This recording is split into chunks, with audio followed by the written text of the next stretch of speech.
Hello students, आज हम कक्षा 10वीं में अध्याय 3 एक चर का द्विघात समीकरण के अंतर्गत प्रश्नावली 5 में जो प्रश्न दिया गया है उसको हल करने वाले हैं। यहाँ पर प्रश्नावली 5 में दिया गया है दिए गए मूलों से वर्ग समीकरण बनाइए और बोला गया दिए गए मूलों के योग व गुणनफल से वर्ग समीकरण बनाइए। तो यहाँ पर हम दोनों प्रश्नों को यहाँ पर एक ही साथ हल करके समझने वाले। देखिएगा कैसे। यदि हमारे पास में मूल दिया गया है, क्या दिया गया है, यदि सिर्फ मूल दिया गया है तो हम क्या करेंगे, मूल 3 व ऋण 8। यहां पर मैंने पहला प्रश्न लिया, यदि मूल 3 व ऋण 8 दिया गया है तो आप वर्ग समीकरण बनाइए। तो हमारे पास में वर्ग समीकरण बनाने का एक सूत्र होता है, क्या, वर्ग समीकरण बनाने का सूत्र। तो इसको हमको याद रखना है, ठीक है ना। वर्ग समीकरण,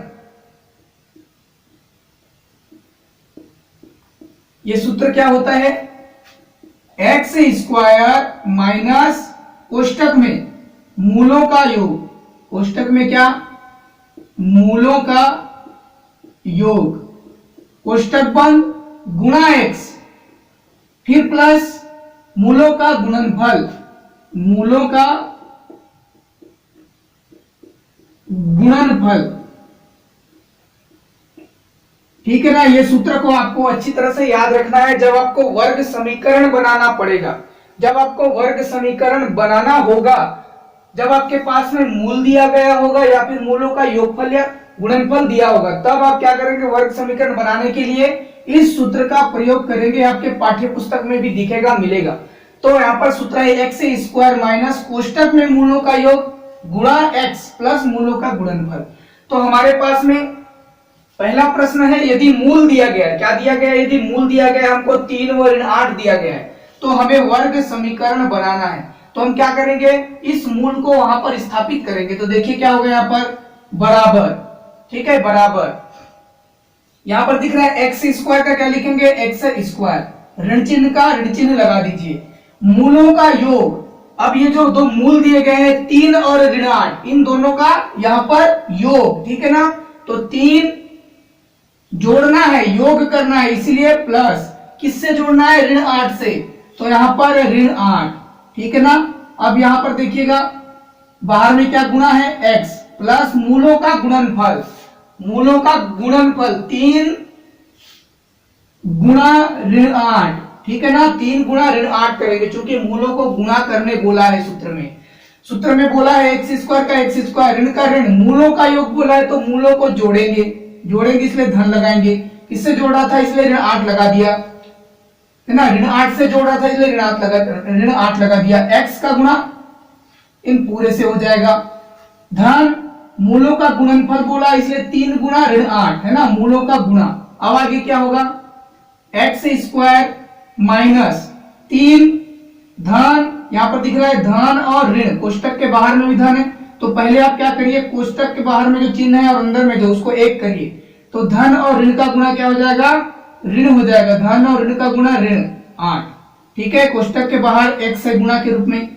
और उसके पश्चात धन 3 का गुणा ऋण 8 से, 8 से 24 हो जाएगा। कौन सा 24 हो जाएगा, ऋण 24, क्या हो जाएगा, ऋण 24, ठीक है ना। तो आगे क्या होगा, देखिए एक्स स्क्वायर का एक्स स्क्वायर माइनस का माइनस, 8 में 3 घटेगा ना, तो 8 में 3 घटेगा तो क्या बचेगा, यहाँ पर ऋण 5, कोष्टक में क्या बचेगा, ऋण 5। तो यहाँ पर 8 में बड़ी संख्या इसलिए ऋण का चिन्ह था उसमें, तो हमने क्या कर दिया, यहाँ पर ऋण लगा दिया। x गुणा के में x था, गुणा के रूप में x था, प्लस 24, यहाँ पर दिख रहा है ऋण 24, यहाँ पर अब चिन्ह बदलने वाला है, धन और ऋण का यहाँ पर गुणा तो ऋण 24, ठीक है। तो आगे क्या हो जाएगा, एक्स स्क्वायर का एक्स स्क्वायर, ऋण ऋण का गुणा धन 5, 5 का गुणा x से 5x, ऋण 24। ये हमारा समीकरण बन गया, ठीक है, ये हमारा क्या बन गया, यहाँ पर समीकरण प्राप्त हो गया, ठीक। तो इस तरह से हमको क्या करना है, मूलों को रख करके हमको क्या करना है, समीकरण ज्ञात करना है। इसके पश्चात देखेंगे हम मूलों का योगफल और गुणनफल को रख करके, ठीक है। तो हमारे पास में नेक्स्ट प्रश्न है, दूसरा वाला प्रश्न है, मूलों का योगफल ऋण 4 दिया गया है तो x का स्क्वायर लिख दीजिए, है ना। सेम इसी सूत्र का ही आप प्रयोग करेंगे जब आपको मूलों का योगफल और गुणनफल दिया गया होगा, ठीक है, और वर्ग समीकरण बनाने बोल रहा होगा तो आपको इसी समीकरण को यूज करना है। तो यहाँ पर एक्स स्क्वायर का एक्स स्क्वायर माइनस का माइनस, कोष्टक के अंदर है मूलों का योग, यहाँ पर मूलों का योगफल ऋण 4 दिया गया है, तो इन मूलों को जोड़ना नहीं पड़ेगा, है ना। अक्सर विद्यार्थी यही गलती करते हैं, मूलों का योगफल दिया गया है, ठीक है, ऋण 4 है, ठीक है, तो यहाँ पर अब क्या करेंगे, सिर्फ ऋण 4 ही लिखेंगे, जोड़ करके रख दिया गया है, ठीक है। आपके लिए आराम से आप वहां पर मूलों का योगफल को रख दीजिए। गुणा में है x, धन मूलों का गुणनफल यहाँ पर पहले से दिया गया, कितना है, ऋण 12, तो आपको आसानी से अब मिल जाएगा, बराबर x का स्क्वायर ऋण ऋण का गुणा धन 4 का गुणा x से 4x, ठीक है ना, प्लस यहाँ पर प्लस माइनस माइनस 12, तो ये हमारा क्या मिल जाता है, यहाँ पर वर्ग समीकरण मिल जाता है। तो इस तरह से आप क्या करेंगे, दिए गए मूलों से और दिए गए मूलों के गुणनफल और योगफल की सहायता से आप वर्ग समीकरण ज्ञात कर सकते हैं। यह परीक्षा में अक्सर पूछा जाता है, तो आप इसको अच्छी तरह से आना चाहिए। बाकी जो प्रश्न है नीचे में तो दिया गया, तीसरा नंबर का प्रश्न आपके प्रश्नावली में, उस प्रश्न को हम पढ़ चुके हैं, मूलों का योगफल ज्ञात करने का, गुणनफल ज्ञात करने का।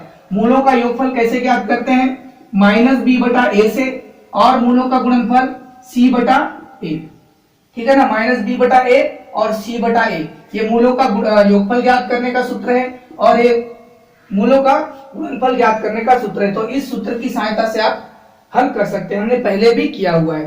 तो चैनल को सब्सक्राइब करिएगा, लाइक करिएगा। Thank you so much.